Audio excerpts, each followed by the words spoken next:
Hello, my friends. This is Miss Tara with another edition of Bedtime Stories, Wonderful Wizard of Oz by L. Frank Baum. We're on chapter 21, which is called The Lion Becomes King of the Beasts. After climbing down from the China Wall, the travelers found themselves in a disagreeable country full of bogs and marshes covered with tall, rank grass. It was difficult to walk far without falling into muddy holes, for the grass was so thick that it hid them from sight. However, by carefully picking their way, they got safely along until they reached solid ground. But here the country seemed wider than ever, and after a long and tiresome walk through the underbrush, they entered another forest, where the trees were bigger and older than any they'd ever seen. "The forest is perfectly delightful," declared the lion, looking around with joy. "I have never seen a more beautiful place." "It seems so gloomy," said the scarecrow. "Not a bit of it," answered the lion. "I should like to live here all my life. See how the dried leaves are under your feet, and how rich and green the moss that clings to the trees? Surely no wild beast could wish a pleasanter home." "Perhaps there are wild beasts in the forest now," said Dorothy. "I suppose there are," returned the lion, "but I do not see any of them about." They walked through the forest until it became too dark to go any farther. Dorothy and Toto and the lion lay down to sleep, while the woodman and the scarecrow kept watch over them as usual. When the morning came, they started again. Before they had gone far, they heard a low rumble, as the growling of many wild animals.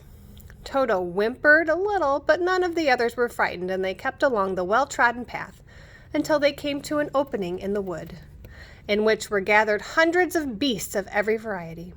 There were tigers and elephants and bears and wolves and foxes and all the other animals in natural history, and for a moment Dorothy was afraid. But the lion explained that the animals were holding a meeting, and he judged by their snarling and growling that there was a great trouble. As he spoke, several of the beasts caught sight of him. At once the great assemblage hushed as if by magic. The biggest of the tigers came up to the lion and bowed, saying, "Welcome, O King of Beasts!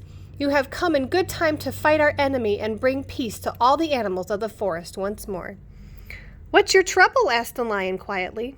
"We are all threatened," answered a tiger, "by a fierce enemy which has lately come into this forest.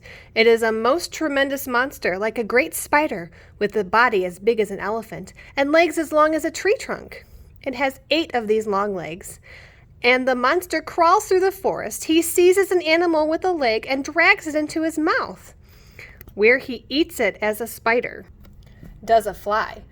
No one of us is safe while this fierce creature is alive, and we have called a meeting to decide how to take care of ourselves when you came along among us." The lion thought for a moment. "Are there any other lions in this forest?" he asked. "No, there were some, but a monster has eaten them all. And besides, there were none of them nearly as large and brave as you." "If I put an end to your enemy, will you bow down to me and obey me as king of the forest?" inquired the lion. "We will do that gladly," returned the tiger, and all the other beasts roared with a mighty roar, "We will!" "Where is the great spider of yours now?" asked the lion. "Yonder among the oak trees," said the tiger, pointing with his forefoot. "Take good care of these friends of mine," said the lion, "and I will go at once to fight this monster." He bade his comrades goodbye and marched proudly away to do battle with the enemy. The great spider was laying asleep when the lion found him, and it looked so ugly that its foe turned up its nose in disgust. Its legs were quite as long as the tiger had said, and its body covered with coarse black hair. It had a great mouth with a row of sharp teeth a foot long, but its head was joined to the pudgy body by a neck as slender as a wasp's waist. This gave the lion the hint of a best way to attack the creature, as he knew it was easier to fight it asleep than awake. He gave a great spring and landed directly upon the monster's back. Then, with one blow of his heavy paw, all armed with sharp claws, he knocked the spider's head from his body. Jumping down, he watched it until the long legs stopped wiggling, when he knew it was quite dead. The lion went back to the opening where the beasts of the forest were waiting for him, and said proudly, "You need fear your enemy no longer." Then these beasts bowed down to the lion as their king, and he promised to come back and rule over them as soon as Dorothy was safely on her way to Kansas.